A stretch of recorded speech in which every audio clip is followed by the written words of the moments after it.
We're on the Jason Damico show with the Fire Foxes. Close enough. We're the Fox Fires. I did it on purpose. I wanted to see the reaction. You'd be surprised. We have gotten the Fire Foxes just as frequently as the Fox I Fires. wanted to see if it really would, and it was just like boom, boom, boom. I love it. Like the dominoes. Fox Fives. The Fox Fires. We got the Fox Fives. We got Kristen Dior and the Fire Fox. Yeah. Singular. The Fire Fox to me is just like, it. A web Which browser. one's the Firefox? Which one is the Fire Fox? The funny thing is that when me and Christian went and played an open mic, and we wrote ourselves down as the Fox Fires, and we got called up as the Fox Fives, I was like, there's two of us. There's two of us. How does this make sense? Even if you had like all four members up there, it would have still been the Fox Fours at that point. So you guys are out in New York. We were originally. We actually just recently relocated last week to Little Falls, New Jersey. Yep. Okay. Yeah, but we've been established in New York for since 2013, actually. Actually, So- you're getting the first exclusive cut of that, believe it or not. Well, We haven't interesting. announced What? How long have you guys been coming to the conference for? We've been coming since 2017. Okay, 20. You just said that. I already knew that. This is like number 15 of today, so I'm like Yeah. still right. Literally, this is like the 15th interview back to back. Beautiful. Of like people that I haven't met before, so we're just like shotgunning the hell out of this. Yeah. I checked out what you guys had on YouTube, and it's an amalgam of different genres. Sounds really good. We call it sea gaze. Yes. I know, bizarre. So it's essentially a riff off of shoegaze, which is like a post-punk kind of like psychedelic grungy thing, but we're a lot brighter and summery. So like sea instead of shoegaze, Yeah. and then also we tried to capture the vibe you get when you're gazing out at the ocean, like very peaceful, very like zen. So that's why we're always burning incense. We have dream catchers on stage. You know, Okay. we're all about the positive vibes. That's what we're about on this show, man. Too much negativity out there. Seriously, sure. especially in this industry, because everyone's just cutthroat. Yes. And it's so easy to get discouraged too, because you're like, well, all these things that, like our van seized up in Wisconsin when we were on tour 4 years ago. We've had band members come and go. Like we've had disagreements. We've worked with people that kind of took us for a ride. Yeah. It's so easy to get discouraged, but you know what? We're still doing it and we still love it. So You guys are signed to what's the label again? Brink Brink Records. Records. Okay. Yep. And how long have you been working with them for? We've been working with them. We just officially started working with them towards the end of last year. Cool. About We October. made. We just shot a music video for our single Brooklandia. Cool. It's got like a riff off of Portlandia, the show, which we love. But the Brooklyn version, since we play in Brooklyn a lot. But we're gonna be releasing that March 2nd, and they've been just doing crazy good promo on it. Just pushing out on Instagram and Facebook, making all this cool like graphic art and like video clips and everything. It's wonderful. Finally work with people that actually care about their artists. Do you guys enjoy the music video process? It's tedious. At times, it's grueling. Because we had to hike with our equipment. I also had the flu. No joke. So this music video had to be shot because we rescheduled it. The previous time we were going to do it, we had to hike up Ramapo Reservation. It's in New Jersey. And the first time it got snowed out, so we couldn't do it. It wasn't going to work. It was going to hurt the camera footage. It wasn't good. The second time, I just happened to get the flu, which was going around, I have a daytime 9 to 5, and I was basically sick as a dog, and it was terrible. I'm hiking up an entire mountain with a bass on my back. It was And wonderful. I'm it was huffing great. and puffing. I could blow down all of the Three Pigs houses. It was great. But you guys got through it. Absolutely. Final Yes. product coming March 2nd. Beautiful. Yes. And shows coming up. What is happening in 2020? We have a Knitting Factory show. It's actually on April 21st. It's going to be in Brooklyn. We're sharing the stage with good friends of ours, Ender and Valentine, and The Values. It's going to be a really cool show. If you're in the area, you should definitely make it out. If you're not in the area, you should still make it out. I have to mention too is that for the first 5 or 10 people that come through the door, we're actually going to be giving away a couple T-shirts signed. So Cool. make sure that you put your name at the door to make sure that you could qualify for that, because we love giving stuff away to people, especially for bigger events, to make it more personal. Yeah. We'll sign in stuff and obviously take pictures and everything like that. It's really cool to kind of like bring people in on what you're doing. You know, like, we're all about that. That's awesome. Major influences. Oh, out of, if you guys could sum up real quick, 2 to 3, musically, lyrically. Should we go down the line? 2 to Sure. 3. Say one each. Big Just one. one. Just one. One or two. Pink Floyd. Nice. Honestly, Pink Floyd and New Order. I'm a big Peter fan. Cool. I'm gonna say Coldplay and Nirvana.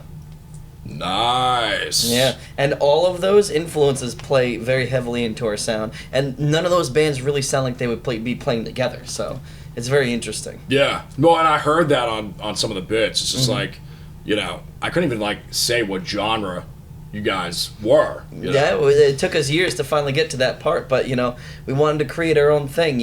It's recognizable. It sounds like, oh, this kind of sounds a little bit like some of the influence that we mentioned, but we go from one type of thing to another type of thing in a different song with all these different moods. And it kind of reflects the human condition essentially, where we go through different moods. Like sometimes you're angry, sometimes you're sad, sometimes you're happy. Why not express all that musically? It's like Bruce Lee. Yeah, so many people, especially in 2020, so many people I meet, every single person tells me, oh, I listen to a little bit of everything. Why not play a little bit of everything? I love it. I ask everybody this question at the end. Mm-hmm. And since there's 3 of you guys here, we'll go down the line. If you could go back in time to your 15-year-old self, knowing what you know now in the industry, life experience in general, what would you tell that person? Or you go back in time to your yourself? Huh. That's a really good question. That's actually, I have to think about that one. That's why we just sing it at you at the end. You guys thought you were done. I know exactly what I'd tell my 15-year-old self, and it's 3 words: don't give up. Don't give up. Perfect. Because when I was 15, I lost my mom, and she would have been 38 that year. It's actually what propelled me into music, because I had just picked up a guitar, and she was the only one in my family that was really supportive and everything like that. Everyone else was like, this is terrible, whatever. Everyone tears each other down when you grow up in like a family like mine. But when I lost her, it just propelled me to live for something more than just simple pleasures or selfish reasons, whatever. It mattered a lot more to me to kind of live for something more, and musically I found so much therapy in it, Yeah, it was so healing. So my 15-year-old self, who had probably just freshly lost his mother, I would tell him not to give up. It's fantastic. For me, I would actually say something similar, I would say, but I'd also probably add, don't waste time. You may look back on time and you may think that you're all alone. You may think that there's nobody out there in this world who really truly cares, and maybe you feel like you're in a place where you're in isolation, but there are more people who care about you than you think, and I think that's something that I really needed to hear as a 15-year-old. And as a matter of fact, I didn't hear it as a 15-year-old, but I definitely heard it as a 16-year-old. As a matter of fact, part of the reason I'm standing here today is because of him. I've actually known him for 10 years of my life. I knew him basically since I was a freshman in high school. I was in a really dark place when I was 15. I was in a really abusive relationship. It was something that isolated me from my family, from my friends, and I didn't think I really had anyone left. And I didn't think I had any hope of being in a band. I didn't think I had any hope of being anything that I could be proud of or anything that was successful. But I just basically, one day I kind of had enough, and I basically was like, I gotta pull the cord, because you know what? This is leading me down a path that it's only getting worse and worse, and it's only dragging me further and further through the mud. Yeah. And luckily enough, after it all, it was literally just the biggest leap of faith, because it's like, I'm probably doing this and there's going to be no one that I have, and I'm going to have to win back 1,000 other people if I ever get the chance to. And he actually was the first one to call me. He actually was the first one to basically say, do you want to jam? Do you want to work with me? You want to play music together? That's awesome. It was honestly one of the most touching things, because I honestly didn't have anything like that in my life. My grandmother had just died, and I really needed someone like that in my life. I owe him a lot. What do you think? I'll probably say a lot less words.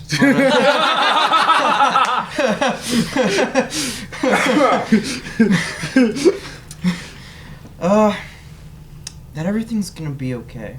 Oh man, you guys are cool, man. You guys are good. Like, honestly, just not to worry. Like, it'll be okay. Like, it's all gonna work out. Yeah. Like ultimately, everything bad even is just temporary. It's all about building up and just The process. Yeah. You know, as we sit on suitcases literally. in a Hilton hotel. Well, it's Got the it. two of us. Yeah.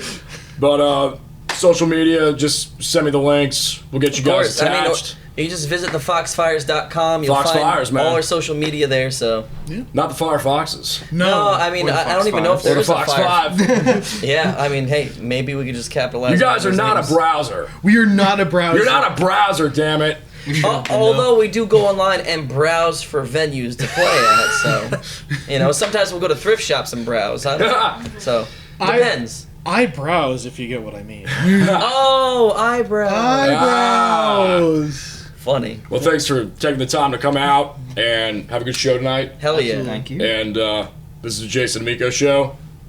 I'm sitting on a suitcase. And we're out. Cool. Thanks, guys. That was awesome. Thank you. Thank you for having us. Yeah, man. Oh, man. Good stuff. Oh, Oh, is that you or me? That was me. Who has the rings? we put you Thank you. Yeah.